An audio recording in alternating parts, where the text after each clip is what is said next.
Faktanya, Yu Daoseng tidak memikirkan banyak hal di awal rencananya. Lagi pula, memang agak berlebihan baginya untuk berakting dengan orang terkenal seperti Han Sanjian.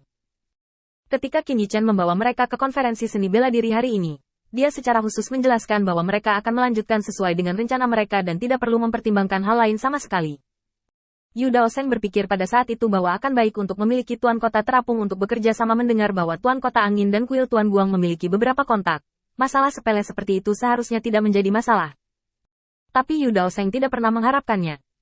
Qin Yichen secara langsung secara paksa mengatur identitas pelatih binatang buas untuknya, dan dia melemparkan serigala makam dan serigala salju kepadanya.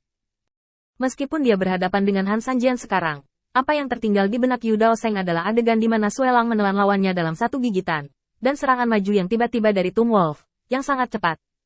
Biarkan dua orang yang bisa membunuhnya dengan mudah, berpura-pura dijinakkan olehnya. Diperkirakan hanya Lord of Light yang bisa melakukan hal yang keterlaluan seperti itu.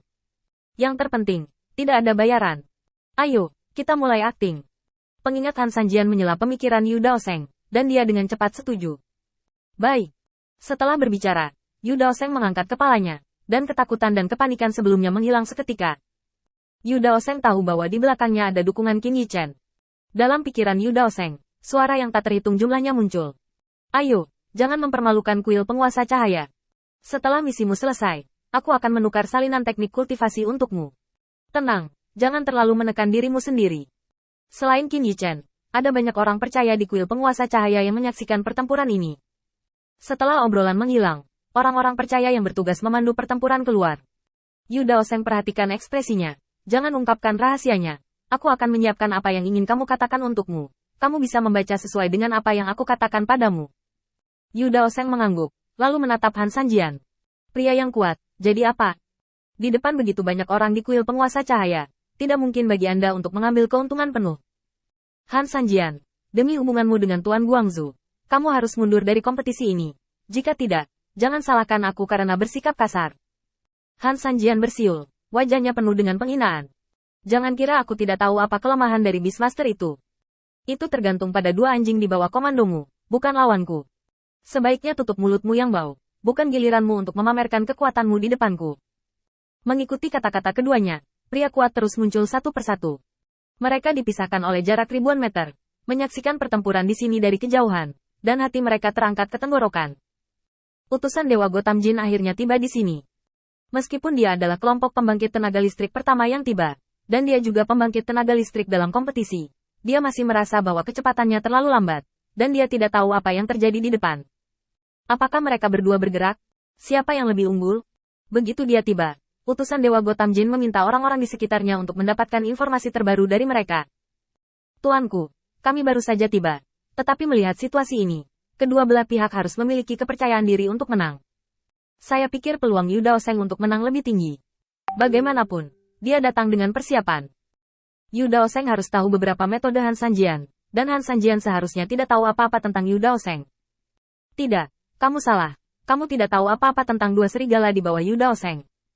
Utusan Tuhan Gotham Jin tidak menemukan informasi yang berguna, jadi dia fokus pada kedua sisi. Saat jumlah orang meningkat, Yu Daoseng merasakan tekanan yang belum pernah terjadi sebelumnya. Pada saat ini, menjadi fokus dunia, Yu Daoseng tidak pernah mengalami diawasi oleh begitu banyak orang, tanpa sadar, bahkan suaranya bergetar. Setelah menemukan ini aneh, Yu Daoseng langsung menggertakkan giginya dan menahan apa yang harus dia katakan selanjutnya. Karena orang-orang ini terlalu kuat. Masing-masing dari mereka adalah eksistensi yang bisa membuat Yu Daoseng menghilang seketika. Di depan begitu banyak orang, bertindak dengan kekuatan rendahnya sendiri. Jelas, kesalahan apapun akan membuat adegan itu gagal. Tidak hanya itu, dia juga akan membayar harga yang sesuai. Di bawah tekanan psikologis yang begitu besar, orang-orang di kuil Lord Cahaya tidak mendesak mereka, tetapi hanya menunggu dengan sabar. Menunggu Yu Daoseng untuk bersantai dari mentalitas ini. Tapi Yu Daoseng membuka mulutnya 2 kali, tetapi tidak mengatakan sepatah kata pun lagi, karena dia bisa merasakan tenggorokannya tidak terkendali, dan jika dia berbicara, suaranya yang bergetar pasti akan menghancurkan rencananya. Menghadapi tekanan psikologis yang begitu kuat, pikiran Yu Daoseng jatuh ke ruang kosong, dan hanya napas berat yang bergema di benaknya. Utusan surgawi Gotham Jin memandang Yu Daoseng dengan keraguan di hatinya. Kekuatan orang ini sendiri terlalu rendah, tidak mungkin untuk menekan kedua binatang buas ini. Dan tindakannya membuka mulutnya, tetapi tidak berbicara, juga menyebabkan utusan Tuhan Gotham Jin ragu untuk sementara waktu. Tampaknya semua yang ada di depannya tidak bisa dipercaya. Utusan Dewa Gotham Jinben memiliki prasangka terhadap kuil penguasa cahaya pada saat ini. Dia membantunya menjadi orang pertama yang memiliki keraguan. Apa yang kamu lakukan di sana? Jika kamu tidak berani melakukannya, kembalilah. God Envoy Gotham Jin mengambil ritme di kerumunan melihat tidak ada yang merespons. God Envoy Gotham Jin terus menekan Yu Daoseng. Masih ada. Lihat tanganmu. Mereka gemetar. Kuil penguasa cahaya adalah seonggok sampah. Meskipun aku tidak tahu apa artinya kamu membuat adegan di depanmu, aku tahu kamu pasti tidak memiliki kekuatan itu. Upaya utusan Tuhan Gotham Jin membuat lebih banyak orang memperhatikan kelemahan halus Yu Daoseng. Untuk sesaat, suara-suara mencurigakan muncul. Saya juga berpikir itu aneh. Mungkinkah binatang kekaisaran menjadi utusan kepada binatang yang lebih bermanfaat daripada dirinya sendiri?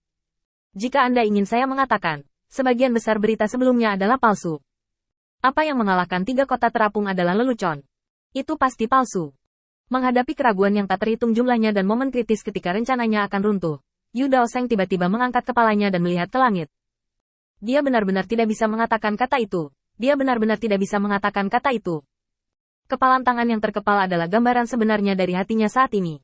Dia ingin menulis puisi, tetapi tidak bisa berbuat apa-apa. Pada saat kritis ini, suara Qin Yichen tiba-tiba terdengar di benaknya.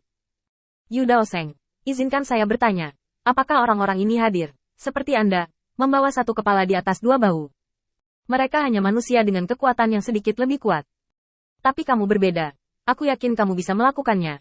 Rencanamu tidak boleh hancur di tanganmu sendiri. Silakan, bahkan dengan suara serak dan gemetarmu, kamu harus memanggil kalimat itu kepadaku. Aku adalah kuil utama. Tidak ada pengecut.